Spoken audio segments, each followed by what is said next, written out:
Some rituals promise power, others promise knowledge. But throughout history, certain names appear again and again, always surrounded by warnings.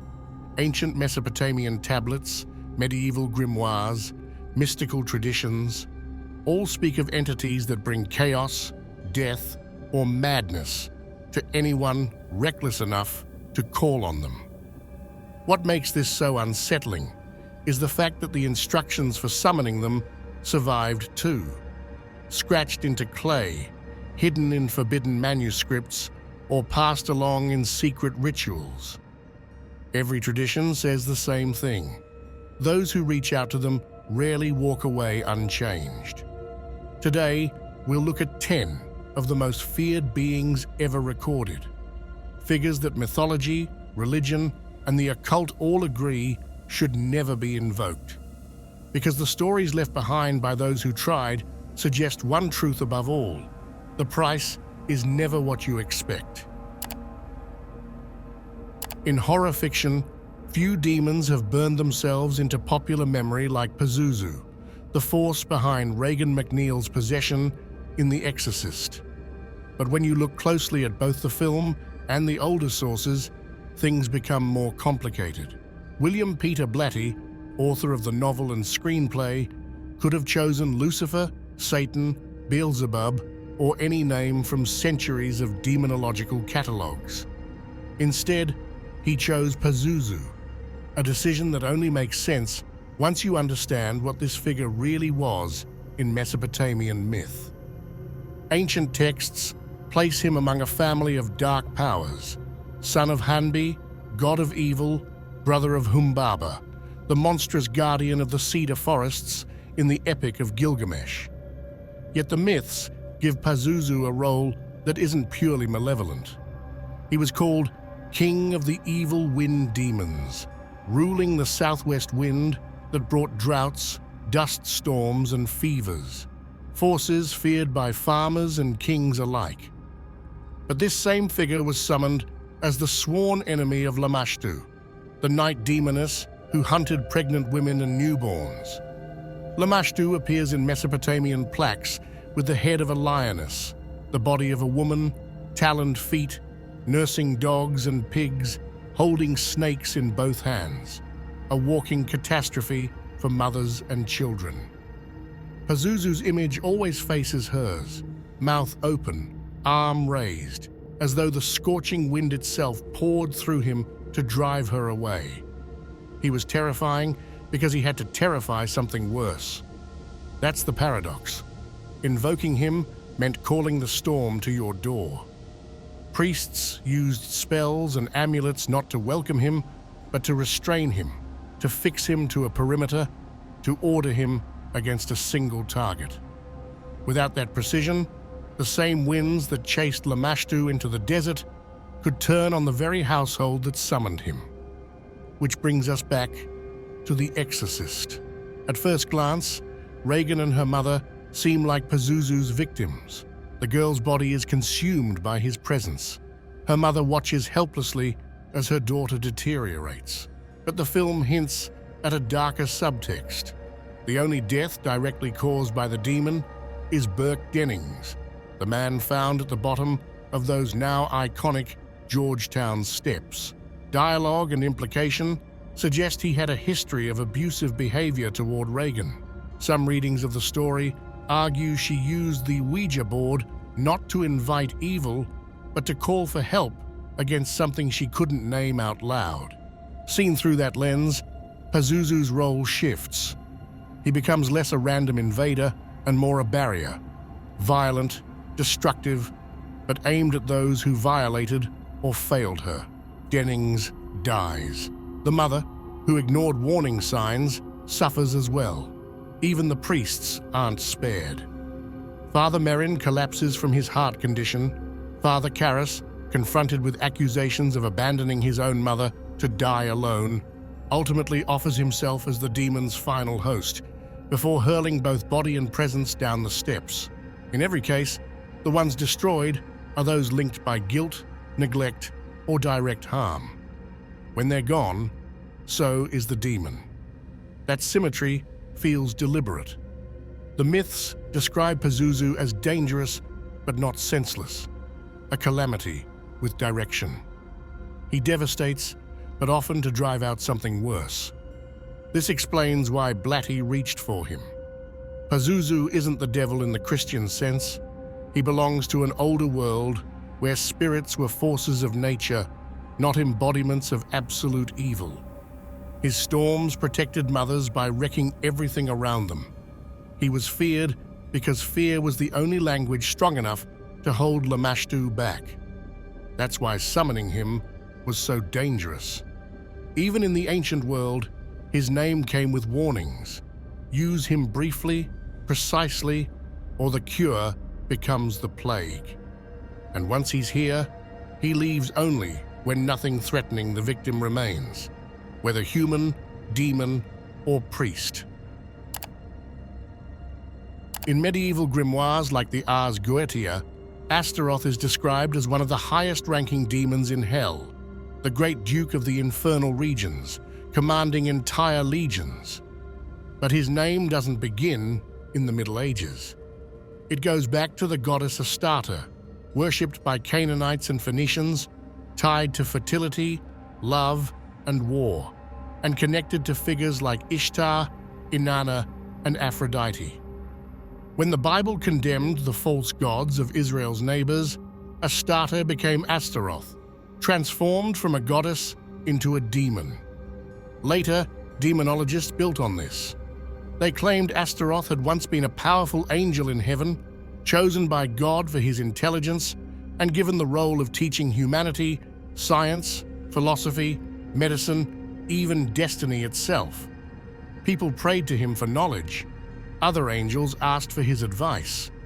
Over time, his influence grew until he stood at the center of both divine and human attention, too central for heaven's order to tolerate. The rebellion didn't come through open war like Lucifer's.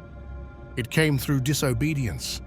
God forbade him from giving certain knowledge to humanity. Astaroth ignored the command. He taught in secret, answered prayers meant for God, and acted on his own authority until finally he was expelled from heaven. After the fall, hell treated him differently. His intelligence and experience made him one of its highest princes.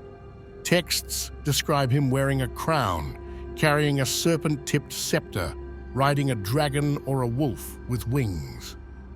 The Pseudo-Monarchia Daemonum and the Grimorium Verum agree that he commands powerful legions and answers any question about past, present, or future events. He can reveal hidden treasures, teach sciences, and grant wealth or titles, but always for a price. One detail repeats across sources. His presence brings a foul stench. Summoners were told to wear silver rings under the nose to tolerate it.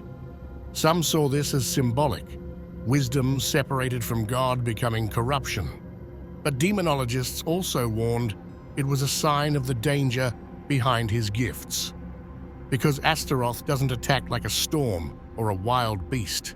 He speaks clearly, he teaches, he gives exactly what is asked for: knowledge, influence, wealth. That is what makes him dangerous. Summoners often believe they controlled the ritual, but accounts from the Grimorium Verum and other texts say the opposite happened. His answers came with a growing dependence on him, an obsession with learning more, asking more, taking more, until the person's ambition hollowed them out.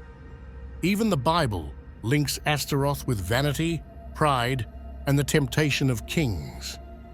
Some traditions claim Solomon himself was lured into idolatry through influences tied to Astaroth and related deities. This is why grimoires insist on strict protections during rituals. The candles, the symbols, the offerings, every step existed because Astaroth was known to twist agreements over time. He didn't need to break the deal. He simply gave knowledge or wealth in ways that consumed the summoner's life until nothing remained but the power they thought they wanted. That combination, high rank, intelligence, temptation through reason, instead of fear, is what made Astaroth one of the most frequently mentioned demons in medieval demonology. Calling on him was never just about the ritual itself. It was about surviving what came after. Belial is one of those names that keeps appearing in fragments of scripture, apocryphal writings, and medieval demonology, yet his identity shifts depending on where you look. In the earliest Hebrew texts, Belial wasn't even a name. It was a word for worthlessness, corruption, and rebellion, used to label men who turned away from God, who lured others into idolatry, or who brought violence and moral decay into Israel. The sons of Belial, in the book of Judges, are called out for rape, blasphemy, and lawlessness. In Deuteronomy, they lead cities into the worship of false gods. In the Psalms, the word is tied to evil, disease, and disgrace. By the time we reach the Dead Sea Scrolls, Belial has become something more: the angel of darkness, the king of evil, the adversary of the sons of light in a cosmic war between good and evil. That escalation is important.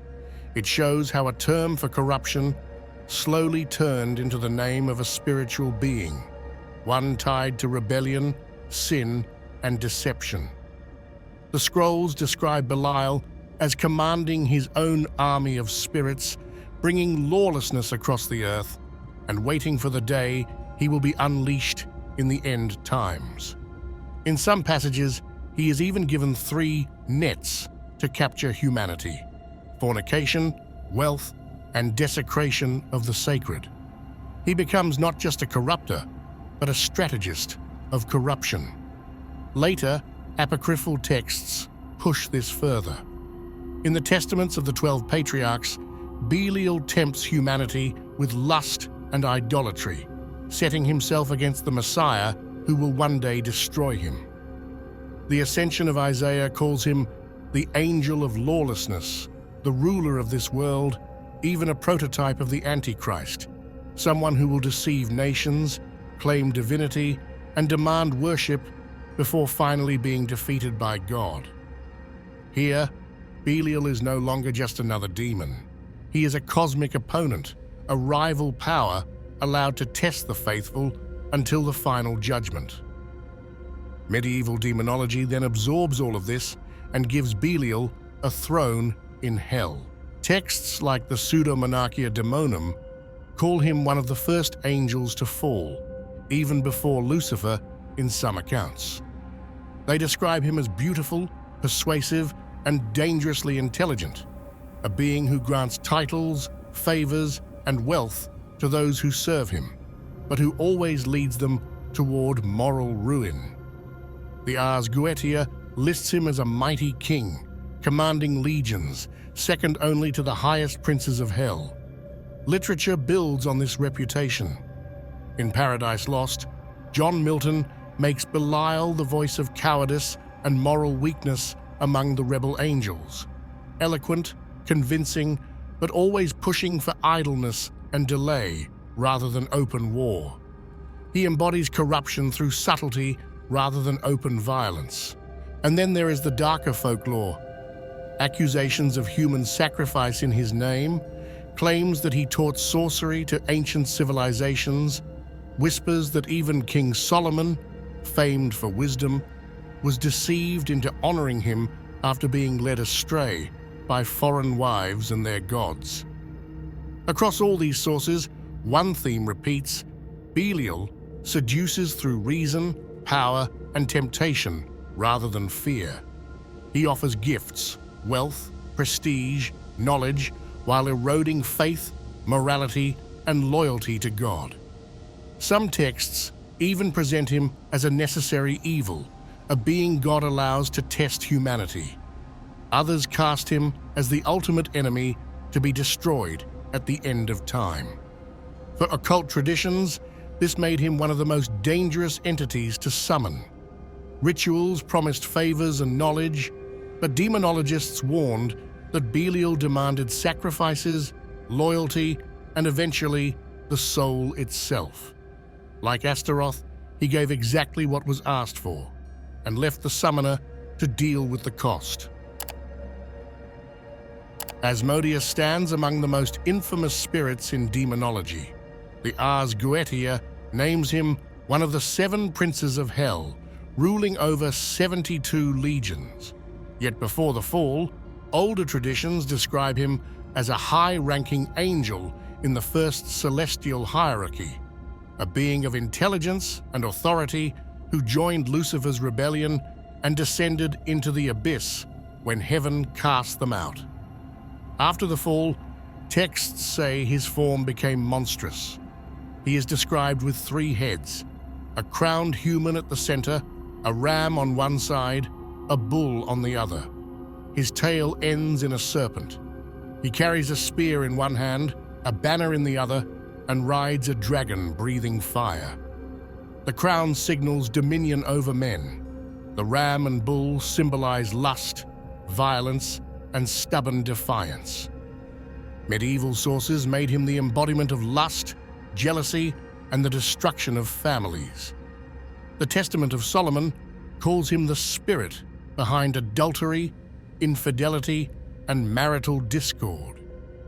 He appears in legends about the fall of Sodom, accused of pushing its king and people toward excess and depravity until the city destroyed itself and fell under divine punishment. The Book of Tobit gives the most famous story. Asmodeus, in love with Sarah, murdered her 7 husbands on their wedding night before they could consummate the marriage. When Sarah finally married Tobias, the archangel Raphael instructed him to burn the heart and liver of a fish in the bridal chamber. The stench drove Asmodeus away, allowing Raphael to capture and bind him. That formula, fire, foul smoke, and divine authority, became a recurring element in rituals designed to banish him. Because summoning him was another matter entirely. Grimoires like the Lemegeton and the Clavicular Salomonius list Asmodeus as a spirit who could be invoked for hidden knowledge, wealth, or even power over others' desires. Ritual instructions called for strict circles of protection, the names of God written around the perimeter, and offerings of incense or blood to compel his presence. Some texts demanded silver or gold seals engraved with his name. Others warned the magician to stand behind the ritual triangle, never stepping inside, because Asmodeus was known to attack summoners who showed fear or hesitation. Accounts describe him as answering in a clear voice, often through visions or dreams, teaching mathematics, astronomy, and geometry, or revealing locations of buried treasure.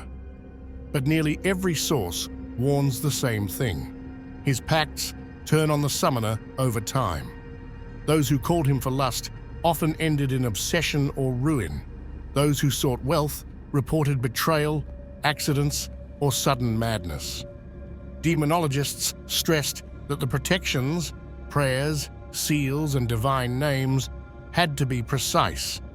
Any error risked letting Asmodeus free from the ritual constraints, leaving the summoner defenseless before a spirit blamed for destroying cities and murdering kings. Legends about Solomon controlling Asmodeus with the divine ring only reinforced this view. It took angelic power, not human ritual, to bind him permanently. Medieval magicians admitted their own invocations never fully controlled him. At best, they negotiated, always under threat. That is why Asmodeus appears in nearly every list of spirits too dangerous to summon casually. He could give knowledge, wealth, even military power, but the price was unpredictable, and the line between summoner and victim blurred quickly once he arrived. Within Western occultism, few names carry the same weight as Chronozon. Known as the Dweller in the Abyss or the Demon of Dispersion, this entity first appeared in the writings of John Dee and Edward Kelly in the 16th century through their Enochian system, where they claimed to have contacted angels and mapped entire spiritual hierarchies. Among the names revealed to them was Chronozon, a being linked not to order or clarity, but to chaos, disintegration, and madness. Centuries later, Aleister Crowley transformed Chronozon into one of the most infamous figures in modern esotericism. He described the abyss as the chasm separating human consciousness from ultimate transcendence, a place where the self must die before reaching enlightenment.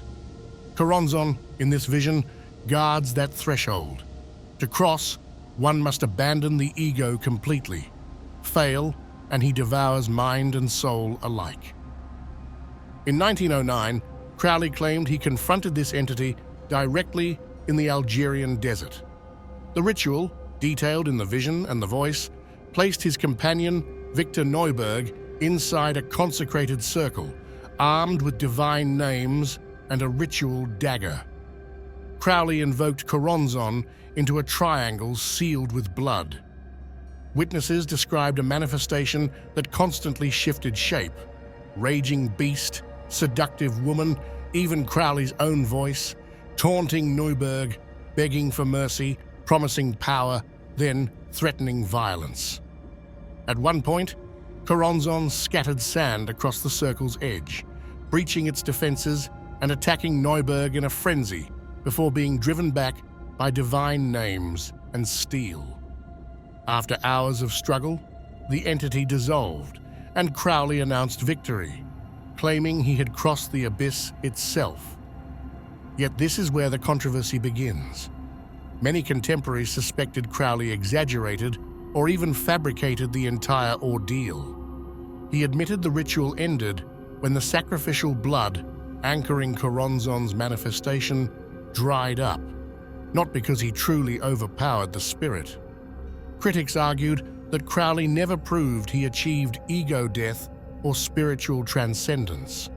Some within the Thelemic tradition even whispered that Chronozon might have won, that Crowley returned from the desert not as a conqueror, but as a man permanently marked, perhaps even possessed. Crowley destroyed Neuberg's original notes, claiming it was to prevent others from repeating the ritual unsafely. Skeptics saw something else: the convenient erasure of evidence that could expose him as a fraud. To this day, nobody agrees on what happened in Algeria.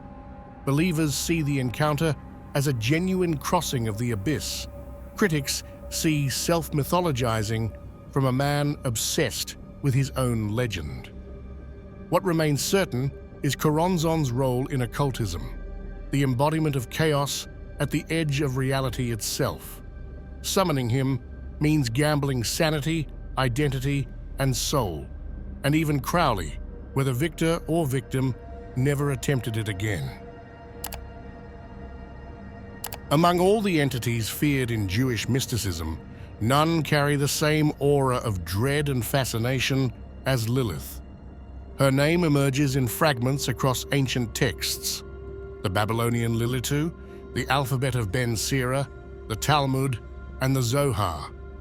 Each layer of tradition builds a more dangerous, more untamed figure until she becomes the ultimate transgressor, the first woman who refused to bow.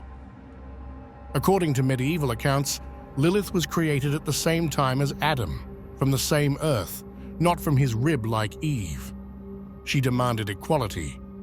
When Adam refused, she abandoned Eden entirely, uttering the forbidden name of God and vanishing beyond the reach of angels.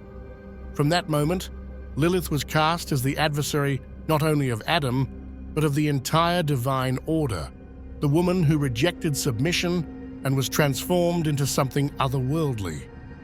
Later tradition blackened her name further.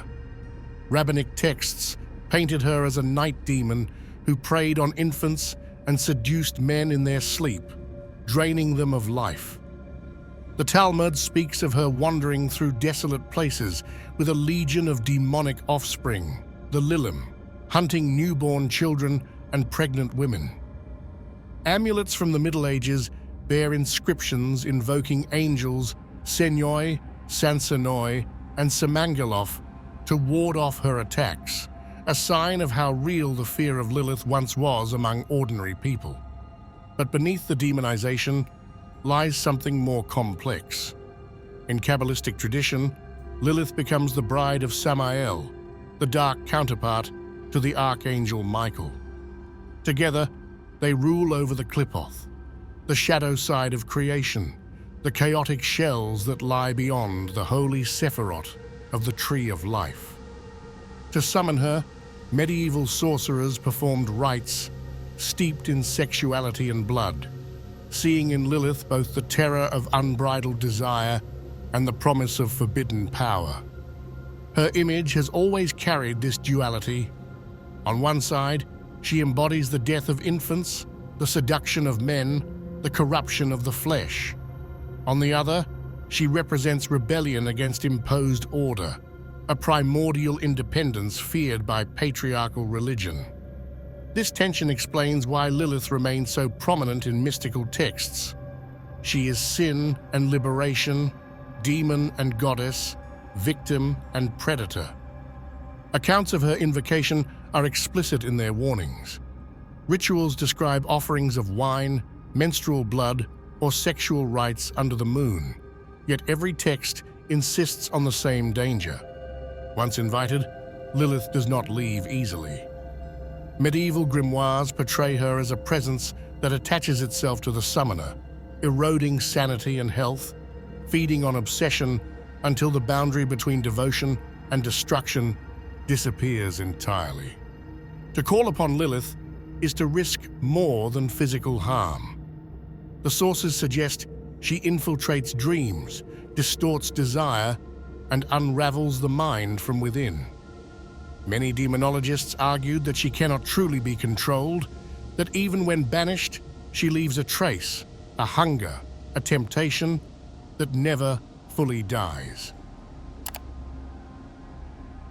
Before his fall, Azazel stood among the most respected of heaven's host.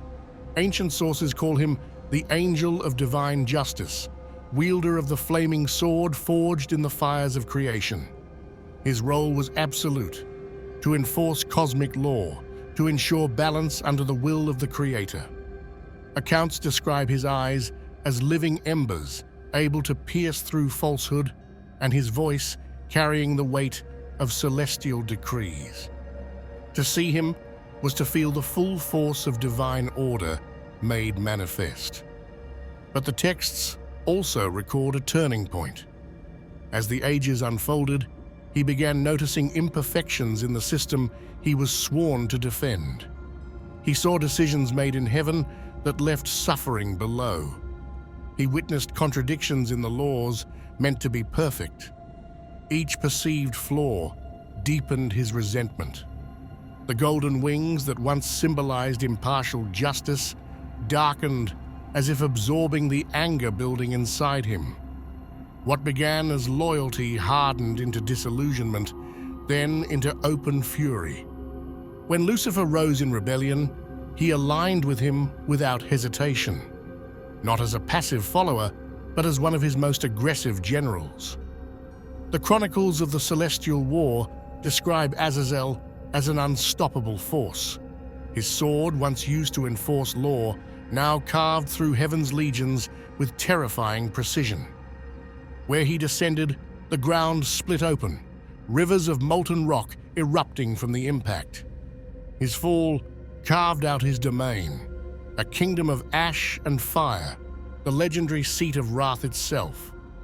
In the underworld hierarchy, he became known as the Prince of Wrath. Unlike tempters such as Asmodeus or deceivers like Belial, it spread his influence through rage and violence. The Book of Enoch attributes to him the forbidden act of teaching humanity the craft of weapons, the forging of blades, shields, and armor. Before Azazel, war was chaos with stones and sticks. After Azazel, it became systematic slaughter. Ancient traditions claim this was the true beginning of organized warfare, a gift from a fallen angel who saw in human anger the perfect reflection of his own. Grimoires portray his realm as a fortress built from obsidian and iron, surrounded by lakes of fire. His legions embody every shade of fury, calculated vengeance, blind rage, slow-burning hatred. Some demons under his command whisper insults into the minds of rulers until diplomacy collapses. Others inspire betrayals and vendettas that spiral across generations. A few simply provoke berserk fury, driving men to acts of violence that defy reason entirely. Descriptions of Azazel's form emphasize his transformation. The symmetry and radiance of the original angelic body warped into something built for destruction. Wings of liquid fire, a face that shifts between grim focus and explosive rage, a voice like cracking stone. In his presence, the air itself is said to shimmer with heat, as if reality strains under the weight of his anger. The Book of Enoch also ties this angel to human sin beyond warfare. It claims he taught charms, enchantments, and forbidden knowledge alongside weaponry, making him both a war-bringer and corrupter of morals.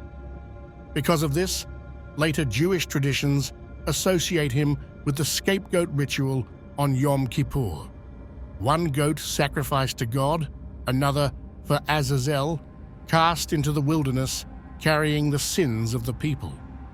Some scholars interpret this as symbolic, it representing everything cast out from divine order into chaos and exile. Rituals to summon Azazel appear in apocryphal and medieval texts.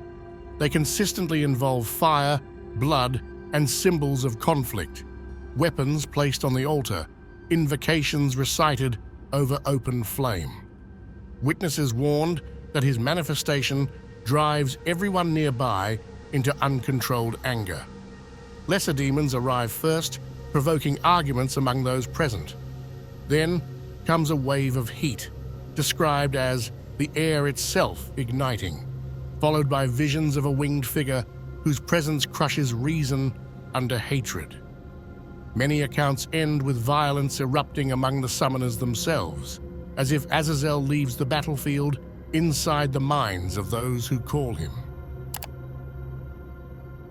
Samael appears in early rabbinic literature as the angel of death, the accuser in the heavenly court, and the one who carries out divine punishment.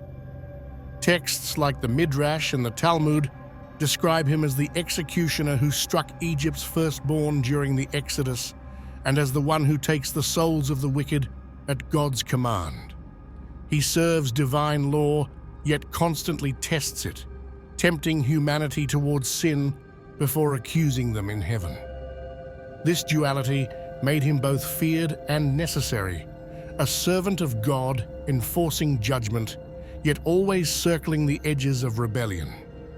By the medieval period, Jewish mystics connected this figure with Lilith, the legendary first wife of Adam, who defied submission and fled Eden. Together, they rule over demonic realms in Kabbalistic writings, embodying the shadow side of creation.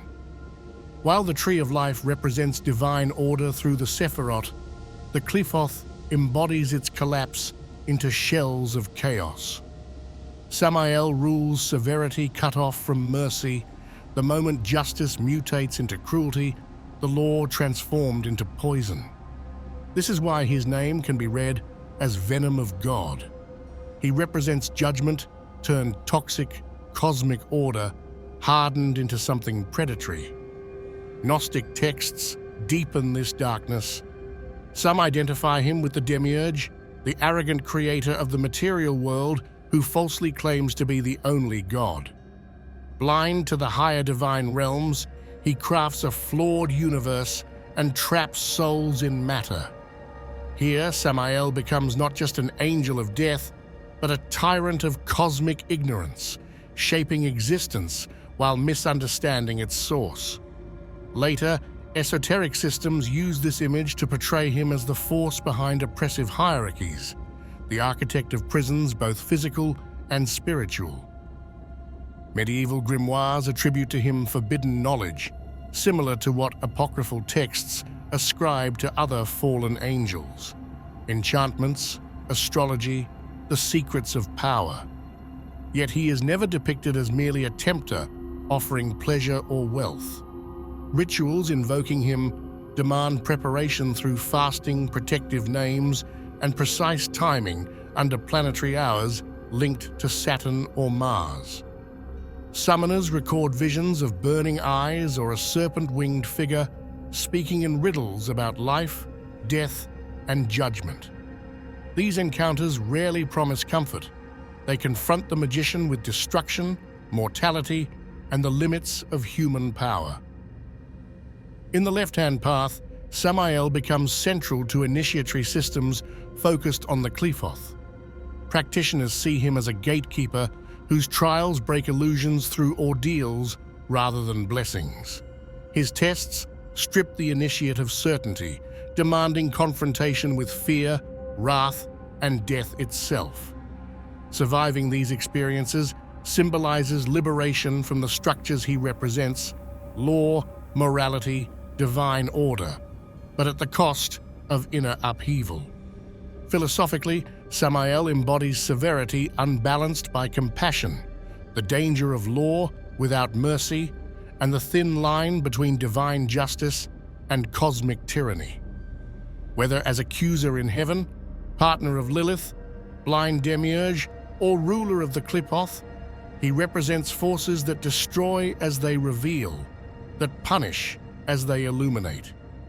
Mystics feared him because invoking him meant facing truths that consume as much as they enlighten, demanding strength to endure what follows. Hecate emerges in the oldest sources as a liminal goddess, never fully belonging to Olympus nor the underworld, but occupying the threshold between them.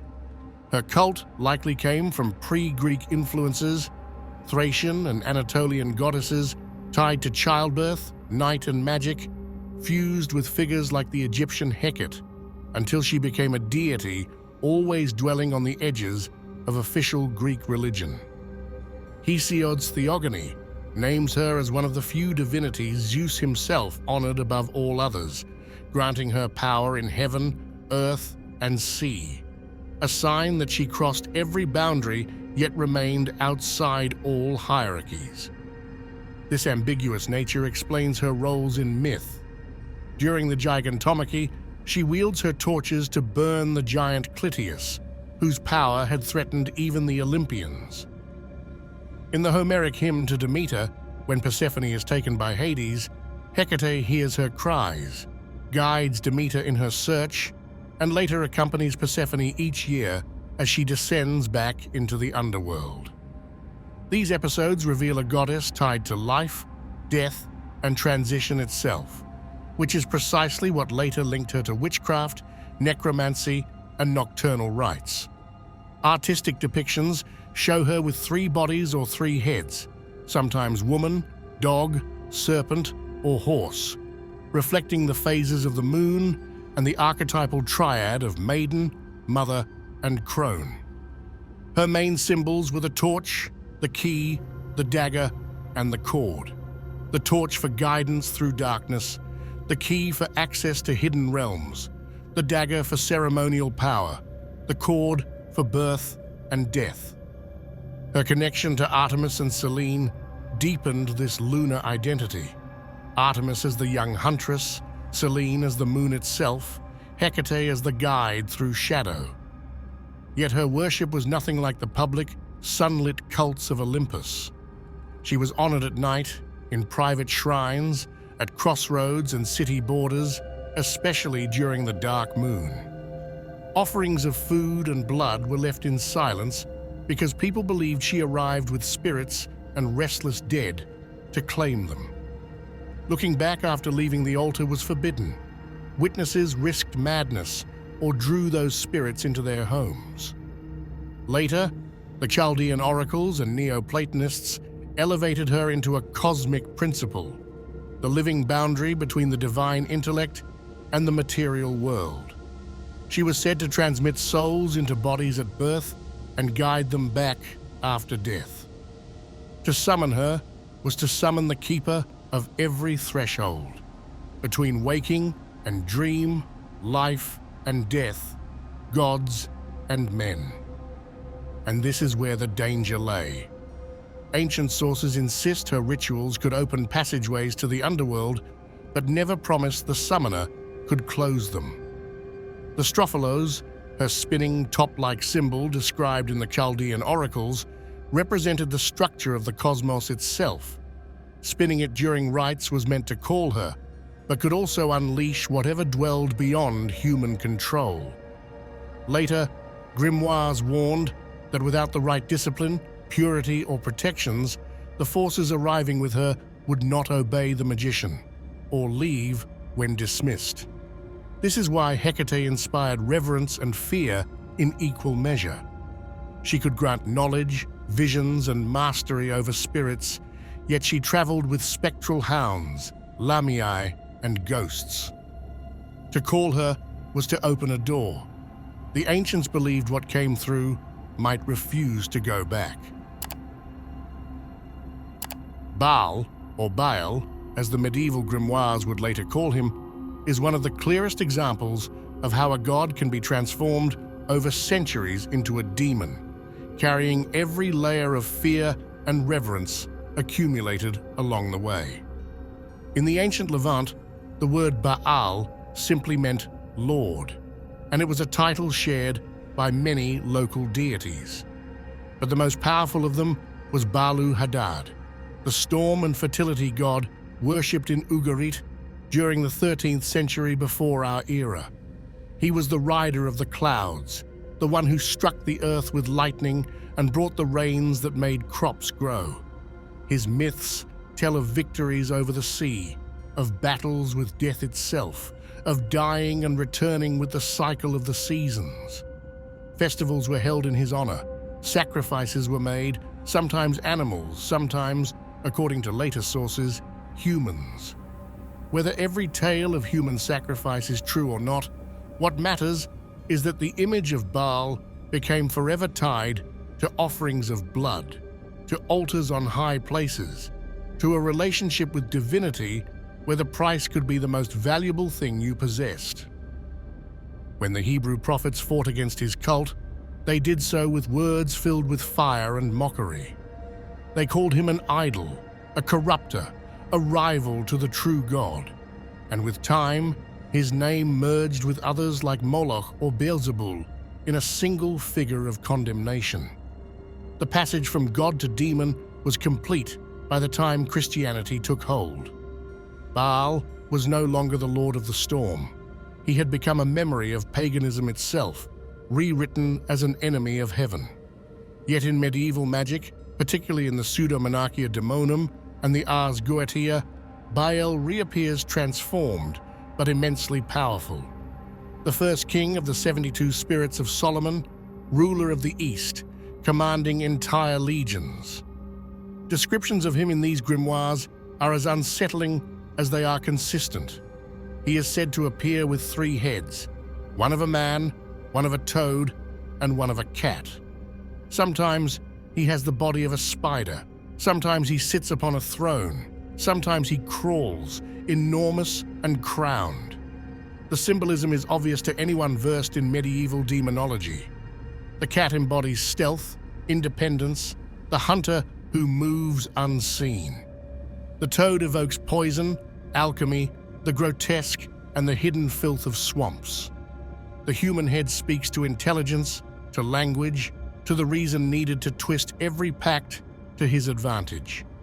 Together, they form a being whose greatest gift is the one that has tempted summoners for centuries, the power of invisibility.